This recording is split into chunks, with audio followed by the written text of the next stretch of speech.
I have never thought something into existence without doing something. Be prepared for the future by taking responsibility for the present. My personal integrity and ethics is why I can sell so hard. Need motivation? Watch a top 10 with Believe Nation. Top 10, I got a top 10. Got my motivation high for my top 10. Gotta learn from the wise women and men. All my life, like 9 to 9. For my top 10, top 10, 9 to 9. This one's for my top 10. Hey, it's Evan Carmichael, and I make these videos because you are probably the most ambitious person in your circle, but you know you're capable of more, and you get that push by surrounding yourself with the best. So today, let's learn from one of the best, Grant Cardone, and my take on his top 10 rules for success. Enjoy. Okay, let's kick it off with rule number 1. Take action. I understand the affirmations and mental and be positive and meditation. How about some action? Yeah. I have never thought something into existence without doing something. Rule number 2, find a going concern. If you were an alien looking down at the United States of America and saying, okay, what is there too much of? Restaurants, bars, and businesses. There's too many of them. And then some kid pops up, Paul pops up and says, I'm going to start a new business. And the guy from outside the planet's looking down there saying, well, that's stupid. Why don't you just go 2/3 of all the businesses in America break even or lose money? So what I'm hearing you say, Grant, is a lot of people have the dream of wanting to start and launch a business. But what I'm hearing you say is it's probably a lot smarter to go find a failing business or a business that's breaking even, jump in, add value, and see if you can 10x that. Dude, that's how you get on planes. That's how you go to the hospital. You need emergency care. You don't build a hospital. You just go to the hospital. You want food, you go to Whole Foods. You want gas, you go to the gas station. It's no different in business. It's called a going concern for a reason. Find a going concern that's got a brand, go in. That's what I did. I just went in and added value. Once I added value, actually we end up splitting off another business out of that. Rule number 3, take responsibility.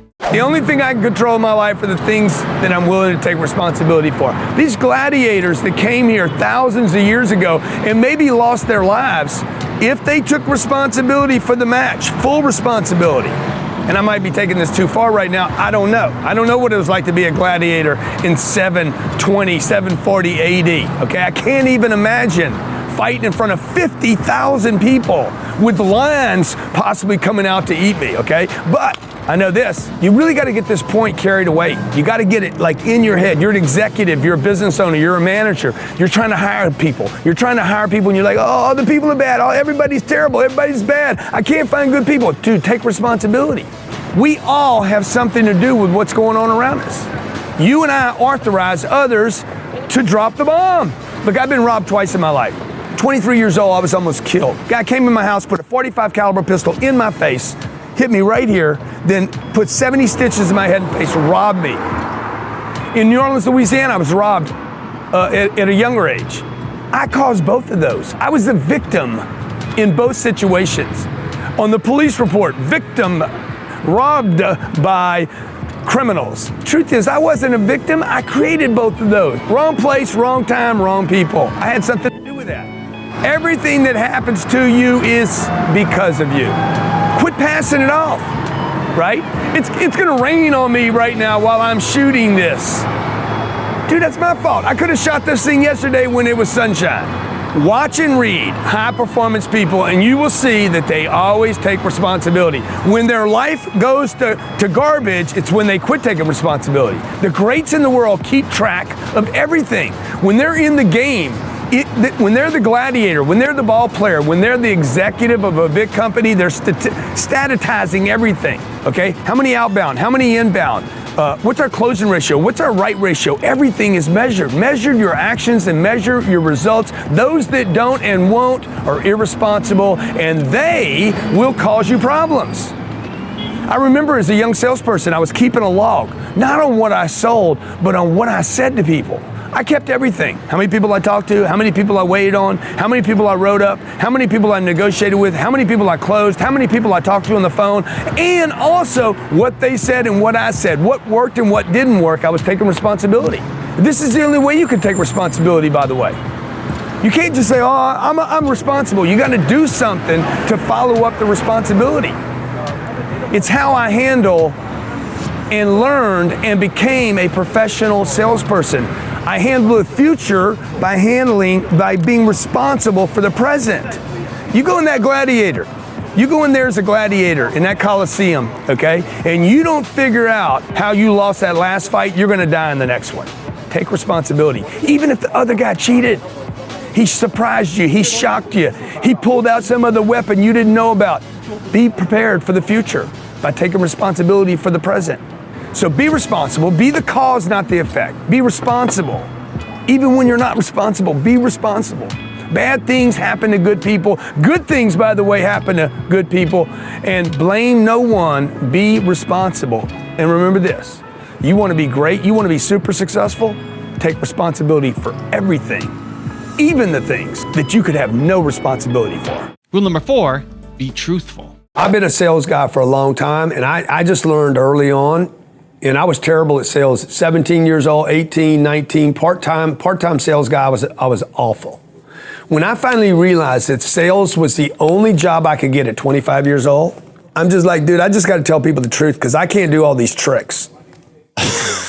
The NLP, right. And look, if it works for you, good, whatever, but the mirroring, the matching, they ask a question, you ask a question, the hot potato, I've heard all these strategies. And I'm like, dude, I just can't do it. I'm just gonna be me. Hey guys, I'm moving from LA, I'm out of work, I'm looking for opportunity, I'm trying to move my family here, my name's Louis Curtis, 2008 beat me up, I got to get my family out of LA. Real estate's impossible. I can't buy it there. It's priced out of the market. And I'm here in Pueblo because I think there's opportunity here. And that's all I'm looking for. No handouts, no help. I got an old truck with me. I got no money. I left my kids with. You got to have your story. Hey, man. Evan, how you doing, buddy? Good. How are you? You got a book coming out, don't you? You just came out. Where can people get it? Get it on Amazon, easiest spot, built to serve, right there. Let's go, man. If you guys don't know Evan, follow Evan Carmichael. He's got a new book out, Build to Serve. Go grab it today at Amazon. Just a good dude right here. Rule number 5, go hard on one game. So, this is what you got to do to play the game. One, you got to be committed. You got to be like, hey, I need to learn about real estate. You can't do real estate, Bitcoin, stocks. Like, you can't do everything and be great at one thing. You just be a half-ass player at everything. And you'll never go hard enough on one thing to ever make you any big money. You know what I'm saying? I mean, if you're going to play the crypto thing, then you need to know which crypto is going to win. They're not all going to win. And then you need to go hard and heavy on that one thing. Real estate, for 30 years, I've been studying the real estate game. And I mean, I know this game now. I got the eye. I'm looking for the barriers to entry. I'm looking for scarcity. I'm looking for irreplaceable. And I'm looking for something where I can add value to the property without spending a lot of money. I'm gonna probably spend $150,000 on the landscaping of this pool. That could be worth 5 large to me. That's a 35x return. I gotta be able to pay for it. I gotta be able to see it. I gotta be able to commit to it. But how are you gonna see the deal if you're looking at everything? You're not. So I'm on the ocean in Miami. I know the best property in Miami's got sand in front of it. There's plenty of condos. There's nothing you can really do with a condo. The only thing you can do with a condo is get a good price on it and hope to sell it for something later. On a property like this, you could actually overpay for a property like this if you got the eye of the real estate investor, the REI. So look, if you want to learn, look at that, pelicans flying overhead, man, beautiful. If you want to learn the game the way I know it, this is a simple game, okay? Available to men, women, black, brown, white, Hispanic, you name it. It doesn't matter who you are, where you are.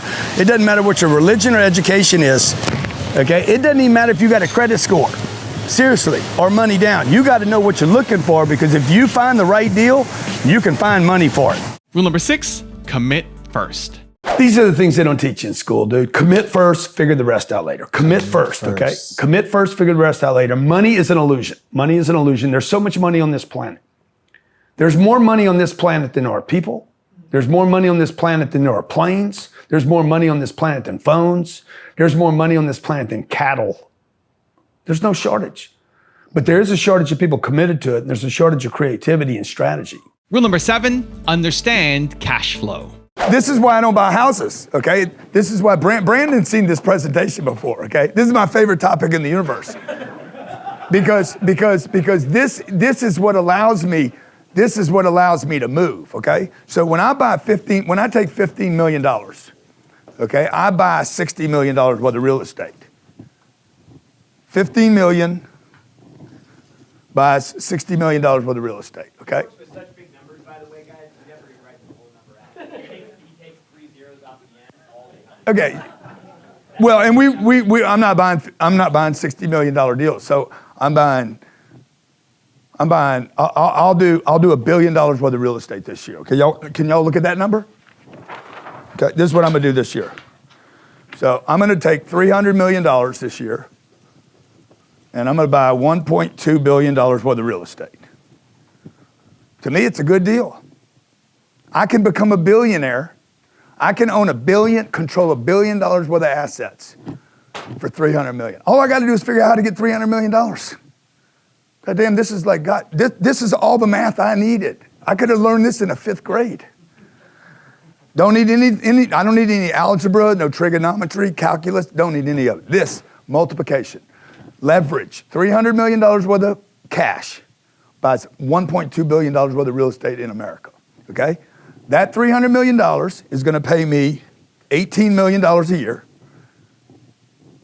in cash flow. Is that right? I think that's right. I'm going to get paid $1.5 million every month to control $1.2 billion worth of real estate, okay? This is cash flow. Cash flow is what? It's freedom, baby. It's freedom. It's flow. It's current. It's a current currency. The word currency comes from current. If you look it up in the dictionary. Current, it has to move. See this right here, the 1.2 billion is not moving. That's good too though. That's good because you want something this illiquid that will grow, right? This is the flow. The flow allows me to keep the asset until it appreciates. We're looking for unusual activity. Okay, there's unusual activity going on right now. You see it every day if you're looking for it. People are moving out of New York. Entire companies are starting to move. New Jersey, they're complaining about it, okay? They're pissed off as hell. The government, they changed the rules on writing your state taxes off against your federal. Now, what's that called? SALT. So, used to be that I paid 13% in California, and then I'm paying 48% in federal. I could take the 13 off the 48. Now it's not like that. Now it's 13 to 48, or 38 or 39, whatever. It's terrible. Okay? So I take $300 million. It's cash. Shit. It's worth less 10 years from now. How many believe this $300 million is worth less than 10 years? You don't need another math class. It's going down in value. I take the cash, the trash, and I buy concrete, steel, and glass.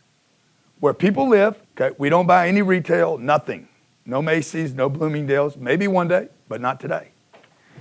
These people have to have a place to live. When we buy this asset, it is cash flowing. We know it's going to make us 6% in the first year, 5 to 7%, somewhere in that range, we should be paid on that deal. Okay, so this is really important. This cash flow right here, this cash flow is what will get you through a contraction. You have to have cash flow to assist you through contractions. Rule number 8, train. If you're not going to train, then put a sign on your desk, I quit learning a long time ago, and see how many people want to buy from you. Tell your family, go home and tell your wife and your kids, I quit learning, I quit reading, I quit studying, I quit training, I can't get any better. Put on there, done, I'm finished, I'm in retirement early, I'm going to purgatory, I'm going to wait it out, cross my fingers, and hope they bring me to sales heaven. Look, you're done if you don't train, okay? Now, I know you know this, you've heard it, I hate to tell you this. My boy McGregor, Conor McGregor or McGregor? My boy Conor McGregor. Okay, I went and saw him fight in New York. I went and saw him fight for one reason, because I saw him say, I'm not the best. This isn't about talent. It's because I'm obsessed. I out-train everyone else. I have to win so bad, I train. Look, if you're not training, that says something about your obsession or lack of obsession with winning. I want you to win. I know your wife or your husband, your spouse, your family members, your kids, your mom and dad want you to win at the next level, no matter what they tell you. Even if they tell you you're doing great, pat you on the back, you know the truth. You know the truth. The only way to win is to train. The only way to win is to read. The only way to win is to learn more, listen more, learn something new. Look, we're in a time like we've never been before. Technologies come and go faster than people do.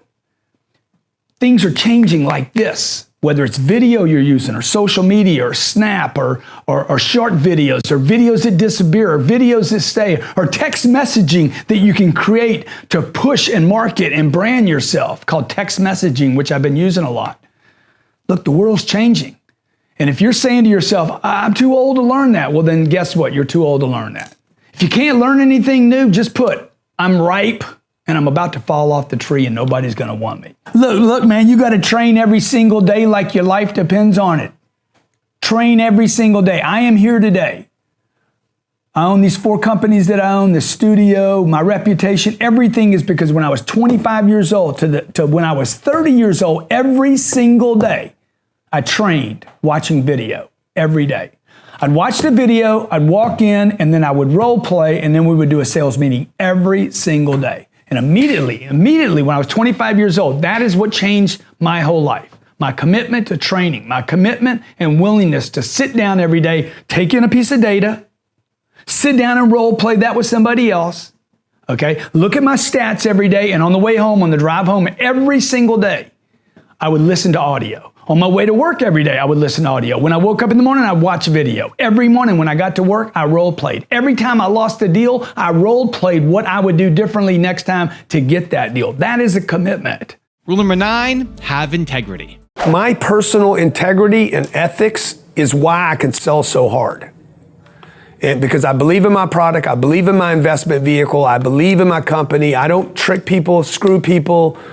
Like 35 years I've been in business, there's not one person in 35 years that says I owe them money. There's people that try to get stuff from me using lawyers and bullshit, but there's nobody that can say I ever financially damaged them in any way, not a penny. And rule number 10, the last one before some very special bonus clips, is have fun.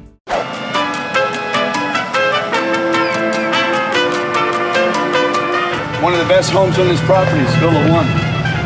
It's a great property. It's not on the ocean, but it's big, about 10,000 square feet. I think they get 11 grand a night there. It's got 5 bedrooms, beautiful pool, infinity pool, beautiful property. I mean, everything here is gorgeous. You can't go wrong when you come down here. The landscaping's phenomenal. It's got the natal plums, the variegated. We got massive numbers of palm trees. Hibiscus, bougainvillea. We got it all here. We got the birds of paradise. We got the ginger. We got the red bougainvillea, the purple bougainvillea, the white bougainvillea, the pink bougainvillea, the orange bougainvillea. You got it all, and it's popping and rocking. Best months of the year: December, January, February, March. Cabo San Lucas, welcome to Mexico. But I'm about to bring you into a villa. This is oleander, by the way, poisonous to children. I don't know if you knew that or not. And I don't know if you knew, oh, look at this big guy. Hey, bud. Don't go there. There you go. I don't know if you know this, but I am a landscape, what is it called? Junkie? I love landscape. Just absolutely one of the most fascinating things. If I wasn't into the money game, I'd probably have a big landscaping business. Now I've got some special bonus clips that I think you're going to enjoy. But before that, it's time for the question of the day. I want to know, what was your single biggest takeaway from this video and your plan of action for the next week? When you just watch a video and you get motivated, the sign says you have a 35% chance of actually following through. That's not good enough, Believe Nation. We need to take some action. But when you watch a video, you get motivated and you create a specific plan of action, that number jumps from 35% to 91% chance of you following through. And when you publicly commit to other people, like leaving a comment down in this video, your number jumps to 95% chance of you actually following through on the plan you set for yourself. So I want to know your single biggest takeaway from this video and your plan of action for the next week. Leave it down in the comments below so I can celebrate you. When you feel like you're lazy, it's because you have Dave Ramsey telling you to save your money and don't use debt. You got me saying, oh, don't load up on that debt, dog. You need to get a bunch of debt. And you got Tony Robbins over there telling you it's all about your emotional state. Pump it out. And you're like, fuck, I don't know what to do. Right. And then you got Gary Vaynerchuk saying money doesn't matter. And you're like, Dave, do I listen to Dave? Do I listen to Grant? Do I listen to Gary? And at that moment, even if you got to figure out which strategy, you're immobilized. And at that moment, you will look lazy to yourself and others. So what I do is I pick one guy and I go with him. Like, I don't even care if it's the right guy. Because I can make the wrong information. If I'm stable about the wrong information, I can make that work. And it's probably not just by reading a book. You got to get up, you got to get out. The amount of time you spend outside your proximity or location where you sleep gives you a better chance of being successful. So get up, get out. Go meet the world head on, folks, no matter how bad it is. Okay, you got reputation problems. You got I feel bad problems. You got friend problems, you got money problems, whatever the problems are. Okay? Try this. Just get up and get out and go meet the world head on. Go meet whatever it is, okay? You got to make up to somebody. You got to apologize for something you've done. You got to make up the damage of years of neglect and maybe betrayal. And look, I've done all that. I've had all those things where I screwed up over and over and over again. My reputation sucked. I was between the ages of 15 and 25 years old. It was like I was doing everything I could just to damage my reputation. Okay, if it made me look bad, I did it. So here today, I'm gonna spend 10 days, 14 days, something like that, up here with that view. You can fix anything. I'm proof that you can fix anything. Anything can be fixed. Anything can be fixed, but you gotta fix it. You gotta fix it. You can't just sweep it under the old rug. You gotta fix it. You gotta clean up the damage. You gotta pay the price, clean up your debts, do what you say you're gonna do, become the most dependable person in your space, become the go-to person. Oh, I can put that person on stage and know exactly what they're gonna get for me. I can put that person in the game and I know what play they're gonna run. I can put that person on the floor and I know they're gonna get it done. Be the go-to person. Okay, you don't need to be funny. You don't need to be entertaining all the time. You don't need to be the person they're talking about. You need to be the go-to person, folks. It's what put me in a position to be able to buy real estate because I had money, but I had to buy the real estate. I had to use the money. Brad Lee made a comment the other day about money. Money is not to be saved and hoarded. Like it's no good if you don't use it. This is the problem with Bitcoin. When do I transact with it? Right? I'm sitting on $1 million worth of Bitcoin right now. I can't get rid of it fast enough. I can't go buy stuff with it. So until that situation is resolved, right? It's why people don't hoard gold anymore. You don't keep gold because you can't exchange it. Money is to be used. For those of you out there that are like complaining about the cost of anything, the truth is that's what that money's for. The only thing, the only purpose money has is to be used. And I was scared that I couldn't produce more money. So every time I spent money, I complained about it. Today, I'm like, that's the biggest mistake I ever made. Should have been spending more money. It wouldn't have taken me 30 years. In the first 5 years, I should have borrowed money I didn't have, and I should have spent money that I did have, and I should have gone into debt to do it, to get my brand out there, to get it known. The mattress guy in your town did it. The car guy in your town did it. Whoever spent the most money, whoever put it all out there all the time, every day, on every TV, radio, and the internet, wins the battle. It's not the prettiest guy, okay?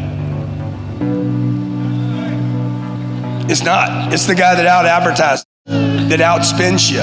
It takes courage to make money. Hey, a quick note out to all of you out there that believe that an open mind is important, which, by the way, I agree with you. I agree an open mind's important. You know the old saying, the mind is like a parachute. It won't work if it's open. But I want you to add one piece to that. If that parachute is wide open, you're falling straight to the ground. You understand what I'm saying? If it doesn't open, if the mind doesn't open, you're in trouble. If it opens too wide, you're a dead man bouncing or a dead woman bouncing. My point to you is this, okay? Most people do actually have an open mind. The problem is many people, they have a mind that's wide open with no filters, no gates, no protection. You listen to everyone. You listen to everyone on Facebook, everyone on Instagram. You listen to your uncle, your aunt, your mom, your dad. When the mind's too open, you get too much data and you go into confusion. How important is it to have that team? And to all those who are watching that are starting out their teams, what would be the advice that you would give them? Yeah, well, the whole solopreneur thing, I'm going to do it by myself, I'm going to work from home, it's not even real. Like, I know it's popular, you see it on Instagram, and you think some guy's doing something on Instagram, but he's not doing anything, dude. He posted an image of his car that he washes on Instagram, okay? Okay, it might not even be his car, by the way, okay? He's rubbing out his car and posted somebody else's car. He posted a picture of Edwin's car as he passed up here in the hills. So, after he freaking mowed my lawn. So, what would I tell you? Dude, you got to be on a team. I mean, like how are you going any place by yourself? You live on a planet with 7 billion people. You're like, I hear people say all the time, I'm an introvert and I don't like people. Do you live on planet Earth? Okay, kind of the wrong place to introvert. So, you know, people, I know people that can't swim, man. I'm like 2/3 of the planet is water. Jump in this pool. You might want to get your strokes on, dog. I mean, there's a chance in your lifetime that you're going to need people, and you might need a backstroke, right? You might need to be able to hold your breath at some point. So like, I don't understand why people aren't getting prepared. We live on a planet that is basically, it's got gravity on it, it's got an atmosphere, and there's one common thing, whether you're Chinese, Hispanic. I don't think Hispanic's even a group, is it? Latinos, man. Okay, sorry, man. Okay, you got blacks, you got whites, you got Italians, you got all these people, right? Koreans. We got all these people, but the truth is, man, economics bind us all together. Okay, I go down to the grocery store and there's somebody from Korea in there. I'm trading money with that person. Okay, that is the exchange. You're on a team. Your team can be your team that has the goal they want to go get is to hit a target. But part of your team is also the people you're selling to. Right. And part of your team is also, another team is the community you live in.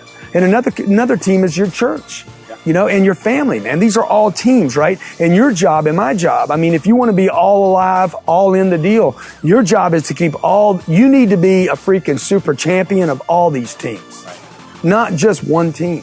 How many of you want to make more money? Pay attention then. You can't make more money if you don't know what we're doing here. So the first thing is to decide, hey, am I in the right place? Those guys had to walk in that stadium last night and say, hey, we in the right place? Yeah, man. Okay. And then they probably said, man, we got a shot here. We got a chance to win a Super Bowl, right? You came to work today. This is not a Super Bowl. Unless you want it to be. But I'm going to tell you something. If you don't get your life ready right now, if you don't start acting right now like you're in the Super Bowl, you're never going to make one anyway. Even when you do make one. I mean, if you look at that kid last night, what's his name? Nick Foles? He's been sitting on the sidelines for years, overlooked for years. What you do right now, every day, even if you hate your job, I promise you this will happen in your life. If you could learn how to embrace every moment like this is a Super Bowl, one day you're going to get your shot. You're going to get your shot, but your shot will not show up if you're not ready. Because even if it shows up, if you're not ready, you won't be able to see it. Every time I'm having trouble, every time I'm like, man, I don't think I can get to where I'm going, I just start looking at the top. I don't look at the bad facts. All I do is I start searching. Tell me about wealthy people, facts about wealthy people, anything. What are they doing? What are they buying? It just gets me out of my problem, right? It gets me to think bigger. You know, the first plane I bought this plane because I saw other wealthy people making moves. I'm not an irresponsible person, okay? Like, I have always been a very frugal person, but the frugal was hurting me, not helping me. So you live, what part of Mexico you live in? Even though a person makes $71,000 a year, that's before taxes. Taxes have not been taken out. I'll do the math for you in a second. The average household saves less than 5% of their total income. $3,500, dude. It's sitting in the bank, by the way. It's sitting in the bank. It's already been converted to a digit. And you're sitting with $3 in your pocket, and your kid wants an LOL doll, or your kid wants some swishy, some slime. You're like, I'm done buying you slime, you little slime bag. Okay? Average tax rate in America, what do you think it is? Your average taxes. The average taxes in an American place, $1,000 for an emergency. $1,000. 10 $100 bills. Now, the economy, the stock market's at record highs, 26,000. Never been there before, ever, okay? When Donald Trump got in office, he was at 19,000. How can it be 30 seconds, man? Did I waste the first 3 minutes? 7,000 points in 1 year. Okay, 1/3, the stock market's going up 30%. Bitcoin went from $500 in a year to today it's at $11,000 or $12,000. People, there's money going all over the place. Amazon's expanding all over the world with these big freaking, there's money everywhere. Jeff Bezos started a business in his home, and he's the richest dude on the planet, and your finances aren't changing. The economy's getting better. We have jobless rates, 48-year lows, the lowest jobless rate in 48 years. Most people watching this aren't even 48 years old. If your money's not getting better, your income's not better, your savings is not better, if the only thing that's getting higher is your debt, we got to change your mind. So what advice do you have the person to up their ambition? Just up their ambition. Yeah, well, you got to quit saying nonsensical stuff like, I'm happy where I'm at, and we're good, we're all good, Business is good. Everything's good, Yeah. I'm better off than somebody in that. You got to quit comparing yourself to other people. Yeah. You got to quit talking like the middle class. Yeah. Like you've somehow arrived because somebody in Iran is suffering. Yeah. You're good until you're not. There's nobody watching that gives enough money to charity. Yeah. Okay, everybody watching should be able to give $1 million a year to charity, but you can't. You know why you can't? You would if you could, but you can't because you didn't. Yeah. You didn't produce enough, because by the way, it's not your money anyway. Yeah. Somebody else gave you the money, and you pass it on. Most of you are like, I'm really charitable, I'm really good, but you never do enough. Why? Because you never had enough. Yeah. And so because you didn't produce enough, because you didn't work enough, because you didn't expand enough. So I would just say to people, look, have some loftier goals. Being on planet Earth, like if you want to be a good father, a good mother, a good son, like a good humanitarian, you got to go door to door. There's no other place to learn that. Like the skills that I learned at, I guess I was 30 years old, probably for 3 years I did door to door sales. It was door to business. Okay. I mean, whatever that's called. Business to business. Business to business. Come on, you dropping bombs. This guy, all the intelligence in the world, one little space. So, what I learned business to business, calling on, hey, my name's Grant Cardone, figuring that pitch out, handling my fear, handling the opportunity to learn this. First of all, it's not taught in college, it's not taught in high school. If it's not taught there, you got to ask why. Okay? I mean, they don't teach you anything in most of these schools, in formal education. The real skills you need are not done in a desk. Right. They're done when you walk up. First of all, when you leave your car and you walk up the sidewalk, and you're like, I don't know these people. They don't know me. Anything could happen when they open the door. Yeah. I hope they don't answer. That's the best outcome here, And all the stuff that you're going through, like, some of the most successful people I know have been on missions. They spent 2 years on missions. I was on a mission. Yeah. So. Some of the like I know a guy that's going to take his company public this year, a multi-billion-dollar company, started from scratch, no formal education. He was a missionary work. I go out every day. This is how I think about money. I'm running every day for money. I'm fucking busting my ass, man. I'm busting my ass every day. I'm busting my ass. I'm busting my ass, trying to fill up the refrigerator, take care of the kids, get good education for them, fuel the plane up, put fuel in the plane, fly the plane, take care of the plane, wash the plane, right? Get a new plane, okay? Advertise, right? Advertise, take care of my wife, buy her some Chanel, invest in my business, right? This is what I'm doing all day long, And then what I'm trying to do really is I'm trying to put this money to use at some point. Okay, I operate with what I call as a 40% point. I'm looking for 40% to save on my income. Whatever it takes, how much money do I need to make so that I have 40% that I can take over here and shove a big giant piece of cake into a deal? Now, the phenomenon about 40% is this. There's a point where it's impossible for you to save 40%. So, see, I found I had to get to around $10,000 a month in income to save 4. So I had to keep making this go up. The income is the only thing that restricts how much money you can invest and save. So this is why the guy that says, I'm good, how many of you have employees that are like, I'm good making 50 or 60 grand a year? They'll never be motivated because they're screwed up about money. They have the wrong knowledge about money. 76% of Americans live paycheck to paycheck. You can send them to as many Tony Robbins seminars as you want to. You will not change the state of a person indefinitely if they have money problems every day. It is impossible because I contract every time I'm at Whole Foods. Oh my God, grass-fed beef is that much money? I contract the moment I say, oh God, every time I go to a restaurant, man, how much is it to eat at Nobu? We went and ate at Nobu last night. I told my wife, she's like, let's get reservations. I said, baby, you don't need to get reservations. It's Nobu at Hard Rock. Nobody's gonna be in there. If I had this, how many heard this saying before? It takes money to, that's not true. It takes courage to make money. It takes courage to make money, not money. That's why immigrants come to America and make money. They came with nothing except what? Courage. You lost your courage when you got in the middle class. You trade your courage. I'm doing good. You think you're doing good till the bridge falls. And I said to her, I said, look, the thing that I do at my company that is very unusual is that we are completely unreasonable, without reason, we don't use, yes, I'm logical. Okay, yes, I'm a sane person, but when it comes to achieving a target, we do it with, we abandon reason and logic. We don't talk about, yeah, but, we never start, yeah, but, or no, we can't, or we couldn't because, or it didn't happen because. Anytime you're making sense of why something didn't work, we don't have the budget, we can't do that because, yeah, but we're different. You are being reasonable. The great things that have happened on this planet and continue to happen are because people are unreasonable. They literally abandon reason and logic.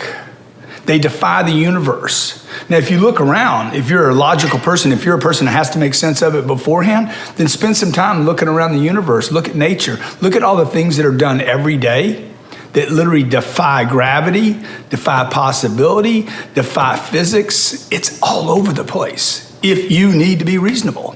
Now, in my case, I don't need to be reasonable because there's enough cases of super successful people doing things that are amazing, whether it was a manufacturing, a new product, or whether it was Steve Jobs coming back to Apple and turning that company around. Every day, look at Amazon. Look what Amazon has done. Okay, now you look at it, you're like, dude, that's a no-brainer. Make all products available online. Now it's a no-brainer. Now it's like, it's so logical. Look at Velcro. Velcro was like, God, I should have thought of that. See, but beforehand, it was completely out of reason that you could stick things together because they scratch one another. You understand what I'm saying? So look, this is what I want you to try. Try this in your life. It's going to be very difficult. It's one of the most difficult things I do is being unreasonable because all the people I'm surrounded by are trying to make sense of why they can't do something. What are you going to do when you wake up and you feel lost? You feel less than. You feel a sense of either depression or despair and no direction. What I do is this. I show up. I show up, man. A buddy of mine told me when I was at a low, super low point in my life. He said, hey man, show up even if if your eyes are bleeding and your life is low, show up anyway, show up. Bigger is better. How many agree with this? Okay, if you can live on 900 grand, The only people that won't go to 9 million are the people that are selfish. Unselfish people grow their businesses. Selfish people don't. Okay, if you're taking notes, if you're going to walk away with something today, I'm talking to the able people here. Give me the name of a great company that has 7 employees. I'm waiting. Give me the name of a great company that doesn't spend a load of money on advertising. Who is this company? Tell me, give me one name of any company that's great, this small. See, you built a business on a fantasy, right? Like I'm going to get a State Farm. I'm going to get a State Farm. I'm going to get an Allstate company. I'm going to be an Allstate guy, and I'm going to make $900,000 a year. You're selfish, folks. See what I'm saying about the selfish person makes what they need. The unselfish person says, I'm going to make more than I need. I've been lost most of my life, literally the first 45 years of my life. The first probably 51 years of my life, first 45 years for sure, I was completely lost. And somewhere between 45 and 51, I started figuring out, okay, what am I doing? I started sorting my life out. I started doing some courses that really, really made a difference in my life. I've always been into self-improvement my whole life. And but it wasn't until I was about 45 that I really started discovering information that could make me more confident, me more sure. You know, when I was 25 years old, I was a young salesperson and I didn't like sales, and I got educated on how to sell, and I became very, very good at it. I started to understand the process, the customer, the objections, the rebuttals, how to follow up, how to handle the rejection and the disappointment, the discouragement, how to get over it. But that didn't help me become more confident in me as a person, as an individual. I was making money. By the time I was 31, I had a couple businesses. They were making money. Probably had, $300,000-$400,000 saved when I was 30, 31 years old, because I was starting to make a little money, right? By the time I'm 33, I got probably $1 million in the bank. I still didn't feel good about myself. I had this nagging, like, sense of desperation, anxiety, depression, uncertainty, a lack of confidence. And when I started working on me spiritually, that's when at 45, 46, 47 years old, that's when everything changed for me. Like everything, all the expansion, the confidence, the getting out in the world, the maybe a little better communicating than I was doing. I'm not perfect at it by any means now. And I started getting more certainty about who I am, what I am, where I'm going, and why I'm here. Like if you don't figure those things out, no amount of money in the world will fill you up. No, the private planes won't, the fancy cars. You have to know where you're going. How do you do this? I started with one employee. His name was Grant Cardone. I knew him, and so I hired him. Right? He passed the drug test. I believed in him. And for 15 years, I was one guy. And then one day I woke up, a mentor of mine said, look, you can't scale with just yourself. You got to start building a business here. If you're going to have a real business, you need employees, you need people. You need to be willing to hire people. And I'm like, man, but I'm scared. They cost money. He's like, not making sales. 1, 2, 3, 4. These empty desks. That's what's costing me money. Okay, that's what's costing you money. Staying small is costing you money. All this costs money. I have failures here. I have disappointments. I have discouragements. I have people that work here for a little while and they quit. But you're not going to get big by yourself. If you ask me to coach your business, I'm not going to think about how to hold on to what you did last year. That's what most people right now are thinking here in March. In January, you were like, this is going to be a great year. By March, you're like, man, I just want to do what we did last year. If we just do, you're starting to make sense. You're becoming reasonable. Okay, I'm telling you that because this is what your people do too. Okay, your people, the people that you hire, they make sense of how to make $48,000 a year. And if you have people in your company that are trying to make sense of how to make $48,000 a year, you got a company that's going to die. Toys R Us filed bankruptcy this week. iHeartRadio, the biggest radio station in the world, filed for bankruptcy this week. There's going to be massive disruption in the marketplace. Why? Because these companies thought about, they kept having trophies about what they had rather than what they could get. Who's got money? Who's qualified to buy? How can I get their attention? How can I tell them what I want from them? Okay? How fast can I get to the marketplace? Fast, speed is the new big. You can do more. You can do more than you ever imagined. I was broke at 25 years old. Broke, okay? Every 2 years I get one of these cars. The people at Rolls Royce like, hey, we want to send you another one of those cars, okay? How you want it? How you want it dressed? What color you want it? Like, it's crazy. It's crazy the life I'm living right now. We did a conference. There was 10,000 people in the room and another 10,000 people online. All of them paid to be there. I remember when I couldn't get 2 people to show up at a party in high school because I was so disliked. You can do more than you think you can, is my message to you today. You will live longer than you think. I promise you, okay? You can do more than you think you can. Your parents were looking for 40 grand. It doesn't pay for anything today. So you need to change the way you think.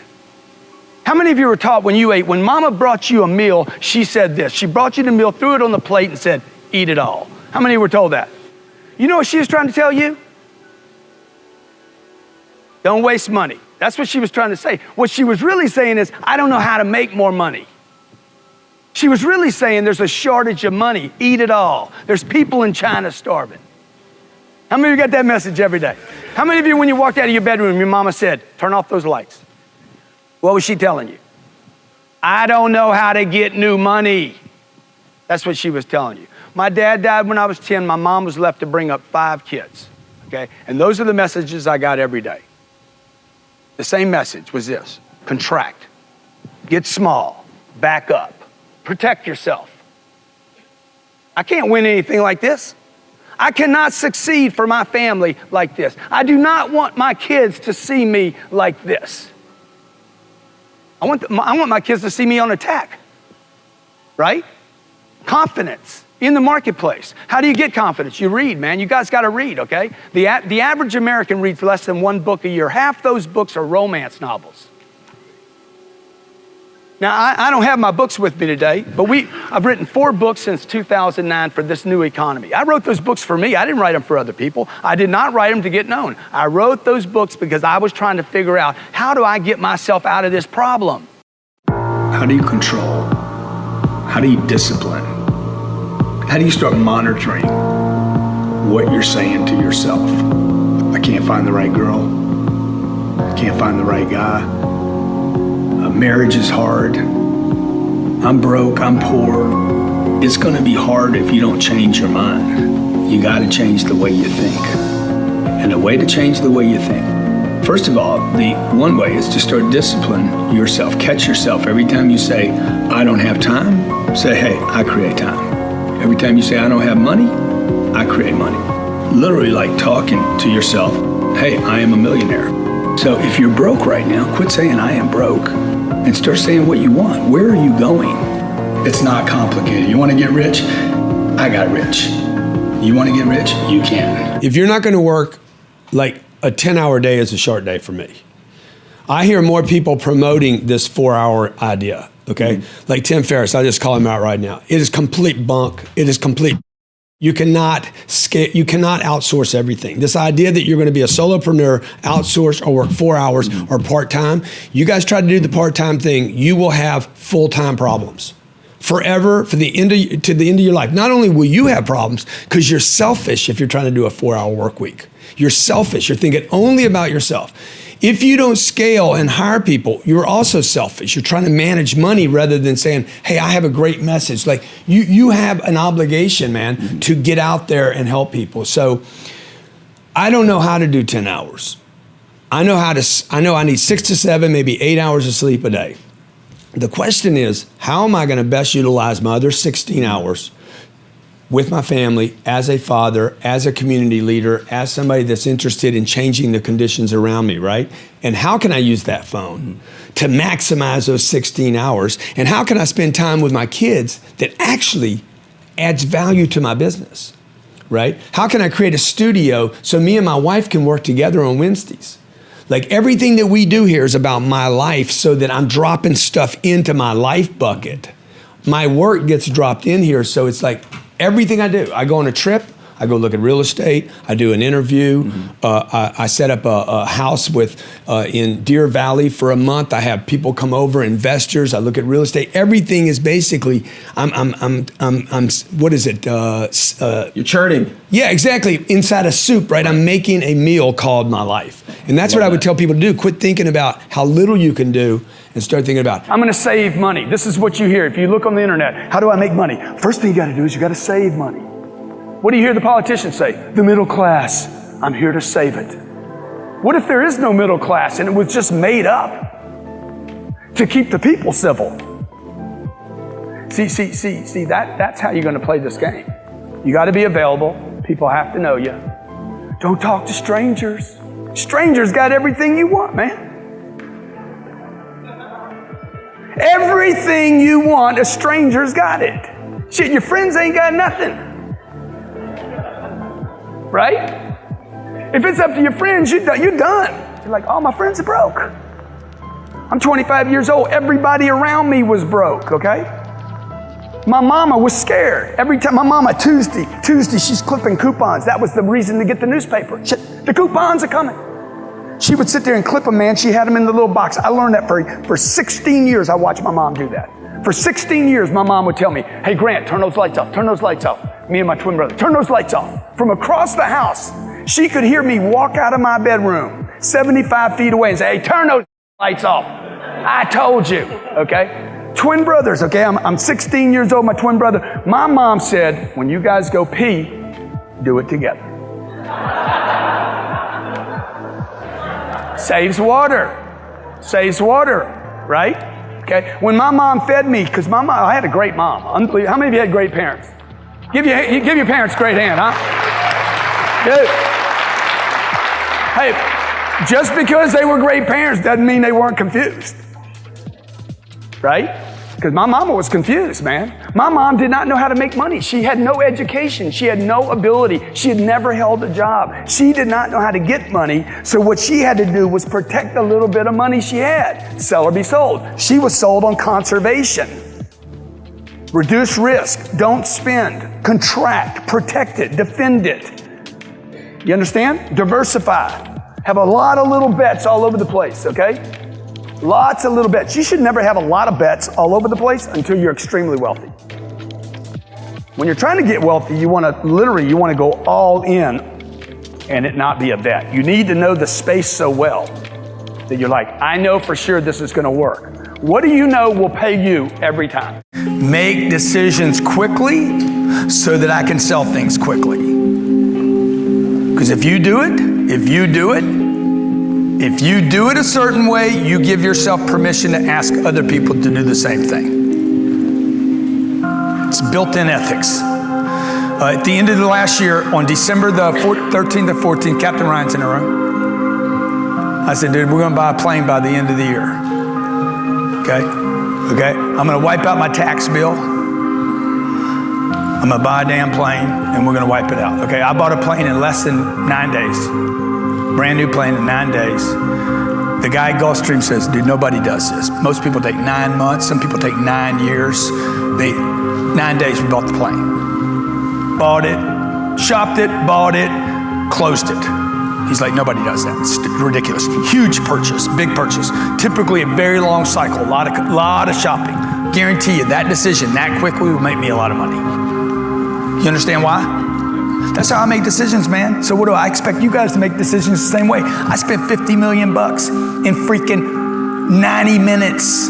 And you guys take freaking 9 months to spend $6,000. Make decisions quick. Make decisions as fast as you can. Stay certain. You can get new money. Everybody agree? See, when I do that in my own life, I can press you to do the same thing. I've given myself permission, and in this universe, given myself permission to push people to do things faster. If you take a long time to do things, your buyer will then be allowed to take a long time to do things. You shop a second place, a third place, a fourth place, a fifth place, a sixth place, guess what? They will too. You got to get a best deal because your daddy taught you to get a good deal, never be taken advantage of, shop 2 and 3 places, get your best discount. It's got to be on sale. Then guess what? Every customer you have is going to what? Give me a deal, man. Give me a deal, man. Give me a deal, man. Okay? Your worst customers are the ones you give the best deal to. Never can make them happy. They want something. Oh, give me something extra. Give me something else. The mooch. Never satisfied. Right or wrong? Because you guys are mooches. You guys are mooches. Just be honest, man. You can't fix what you deny. LeBron shows up. This dude comes in 15 minutes before practice, and LeBron gives him that look like, hey, dude, what's going on here? He's like, what do you mean I'm 15 minutes early? He's like, been here an hour ago. And when he says that to this dude, the guy knows LeBron's been there for 2 hours. So all I ask you to do, like, here's a guy, probably the best that's ever walked out on a basketball court, short of Michael Jordan.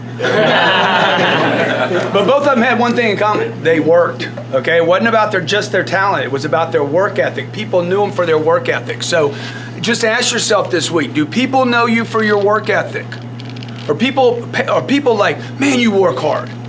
Are people actually commenting about you showing up early and staying late? Because if they're not, then you're just blending in with everybody else's work ethic. At the end of the day, talent will not win the game. It is work ethic that will win the game. So when I saw this, I'm like, here's a guy, top of his game, he's got all the money you could possibly, he could never spend all his money. Impossible. He'll be a billionaire, okay? And he's showing up 2 hours early to make sure he plays the game, to make sure he's in physical condition, to make sure that he can stay in the game long past it. He doesn't even need it. He's got all his rings. I got to tell you, I was so inspired by it because I got a bunch of partners. I got guys that I do business with. I got one of them in particular that I'm having some problems with. He told me, man, if I had your money, dude, I would retire. He said it to me over and over, and I hadn't been listening to it enough to understand. He wants to go lay down. Okay, you cannot run. What's that thing called you did? You can't do an Ironman with that attitude. Don't know why you'd want to do an Ironman. But I tell you what, if you could do an Ironman and then take that and add it to your career, to the longevity of your career, you know, because look, it's going to be 5 years from now, 10 years from now, it's going to be 20 years. You're going to look back and say, and the marketplace is going to reward whatever you do every day. I'm in a lot of battles every day that nobody sees. I mean, some of these battles are brutal, man. Like there's some things, it doesn't matter how many people you have around. You could have 85 employees, another 150 some other place. You could be married, have kids. There are so many things that a person, if you're in the game all the way, you will have to do by yourself. You're gonna die by yourself. Like, it doesn't matter how many people you get around. Dude, there's some things you gotta confront your fears by yourself. You gotta confront your doubts by yourself. Like, that's the stuff that I'm doing every day. So I'm stringing a lot of futures. I got a lot of games going on all the time. I got a lot of games I wanna win at. Half of them I lose, half of them I win, but I'm gonna fight. Like I have a tremendous, I don't have the flight. Fight or flight. I have the fight. I'm a fighter. Like, I've really trained the fighter because I remember being bullied as a kid and I didn't like it. So, you know, I'm a fighter. I'm in there figuring out the fight. Like, all this stuff that I do all the time, the webinar, I've done 3 webinars in 22 days. Nobody's done that. Nobody's ever done bang, bang, bang, bang, bang. Two are free. The third one we sell. Like, I mean, super successful. These are best-selling, multi-million-dollar webinars out of an idea. While I'm doing that, I'm negotiating a $160 million sale, $125 million refinance, $160 million purchase. We started our 4th fund. Dude, just like, pressure. How do you do it? The more you guys get going on, the better you're gonna like the game. I'm telling you. You're confused, man. You want more activity. You want more threats. You don't want less. You guys slow down. Y'all, when you slow down, the environment becomes threatening. This car right here, this Rolls Royce Wraith with freaking magic, the magic astrological zodiac sign built into the ceiling with little sparkles. Dumbest damn thing you could ever buy in your life is a big, expensive luxury car. In fact, okay, in my rant today, I want to share with you One of the things that I did smart in my life was I never bought these exotic cars that everybody seems to go out and buy as soon as they make a little money. What I did was this. I waited to ever do a dumb thing like this. One of the dumbest things I ever bought in my damn life, okay? I waited until, number one, I didn't have to buy one, and number two, until it didn't matter. I just got my financial statement in 3 months, the first 3 months of this year compared to last year, a double. You understand what a double is? A double means I can do stupid shit now, okay? Look, once you make enough money to where you can blow $461,000 and it don't matter, then go do it, okay? Until then, do not waste your money. I'm sorry, this car was only $384,000. I didn't want to exaggerate to you, but I think they added some stuff to this bad boy. So look, until then, don't waste your money on watches and cars and Brioni suits, okay? It's ridiculous. You guys that are buying $1,200 shoes, stupid. You guys that are buying $200,000 cars, stupid. You guys that are spending money on homes, no offense, but you're stupid. You don't need an expensive house. You don't need a country club yet. What you need is paper. You need money, baby. You need net worth. You need passive income. You need flows, baby. Flows and flows and flows.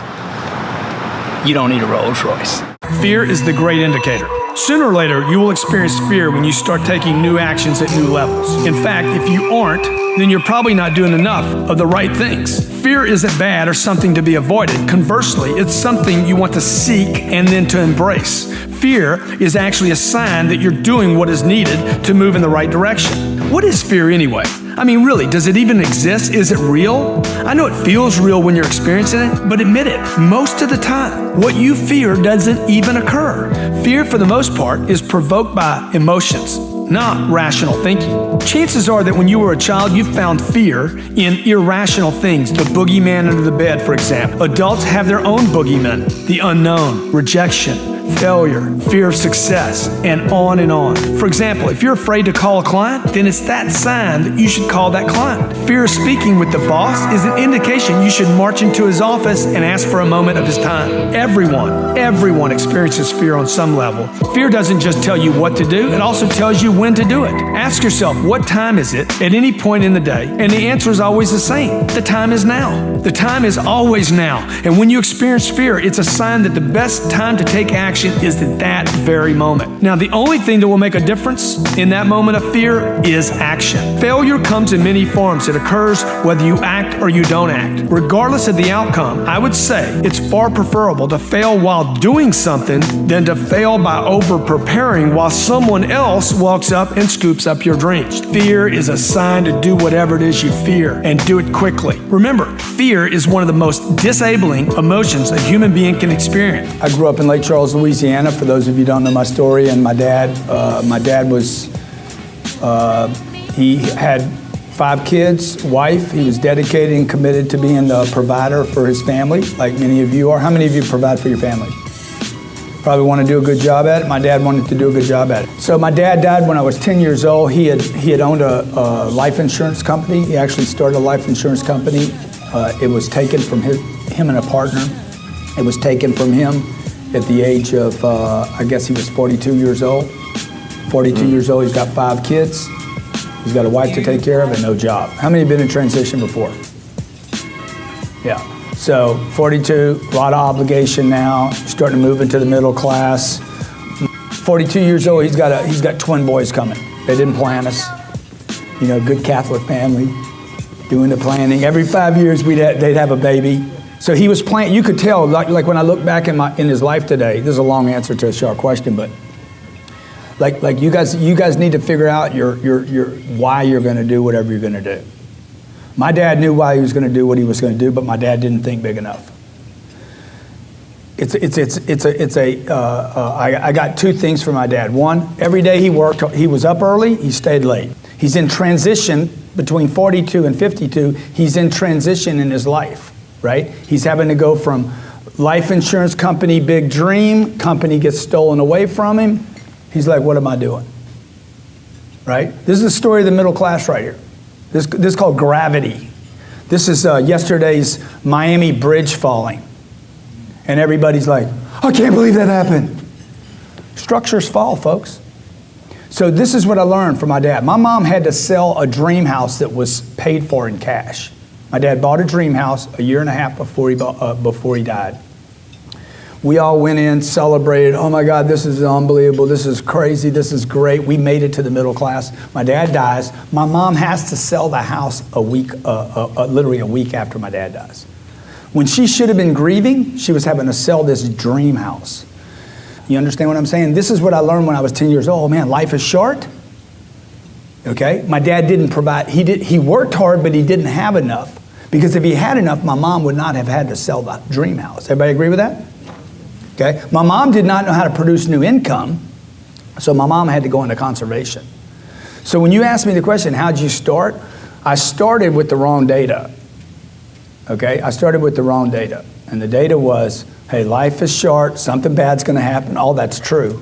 But if you could outproduce, if you could produce enough income, you could start solving some of these problems, like indestructible income. My daddy told me Dr. Care, our local doctor, he was the most successful doctor we knew both the most successful doctors, Dr. Care and Dr. Morin, right? And Dr. Care was at the house and they're drinking martinis. I'm like, damn, I'm gonna do that too. I'm gonna drink martinis, I'm gonna be James Bond, right? And Dr. Care came up to me and says, give me $1. I had $1 too. He's like, give me that $1. I'm like, I ain't giving you $1. My daddy said, never deny a man in power. Never deny a man in power, okay? Never talk poorly about somebody in power. Push power to power. That's a good investment, folks, okay? If you're taking notes, write this down. Push power to power. People that are doing good things, people that are making a difference, people that are out there, push power to power and ignore everyone else. We don't help people that have nothing. I'm telling you right now, I do not help people that have nothing. I help people that have something and want to make it more. I'm not talking about money right now. If somebody thinks they have nothing, I'm not helping that person. If they think they have nothing, I can't help them. If you think you have something and that you're not broke, I can help you. Because you're not broke, okay? This lie you tell yourself about, I don't have any money, I don't have any money. You have something, man. You got commitment, you got creativity. You can't bankrupt a guy like me. How you gonna take all my money? I get asked this all the time. Man, what would you do if somebody took all your money? Ain't nobody gonna take all my money. Okay, nobody can take all my money. Nobody thinks big enough. You can't steal all my money, dude. A thief never thinks big enough. That's why he steals. A thief steals less than he could have made honestly. Okay? But if I didn't have any money today, take away everything, whatever that means, everything is, I'm still left with what? I'm Grant Cardone. I got courage. I have creativity. Those are the things that matter. Okay? I'm willing to come off of a damn whatever that thing is, the box. I got guts. I'm willing to be bold, right? How many of you have those things? How many of you got courage? How many of you got creativity? How many of you got guts? How many of you got dreams?